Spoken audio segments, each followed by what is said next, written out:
அம்மு, எங்க அம்மா ஊர்ல இருந்து வந்திருக்காங்கன்னு சொன்னேன்ல, அவங்க சமைச்சிட்டு இருக்காங்க, போய் ஹெல்ப் பண்ணு போ.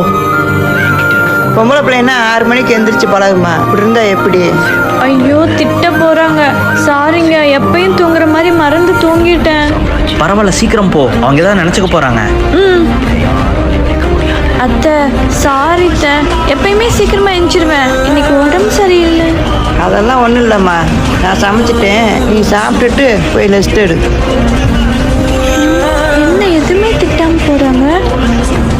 அத்தை, நான் லேட்டா எழுந்தனே, உங்களுக்கு என் மேல கோவம் எதுவும் இல்லையா? இதில் என்னம்மா கோவப்பட வேண்டியது இருக்குது? நானும் என் கல்யாணம் ஆன புதுசில் ஒன்றை மாதிரி இருக்கத்தான் ஆசைப்பட்டேன். ஆனால் என் மாமியாரெல்லாம் ரொம்ப கண்டிப்பாகம்மா 5 மணிக்கு மேலையெல்லாம் தூங்க விட மாட்டாங்க. நீ இப்போவே நல்லா தூங்கிக்கோம்மா.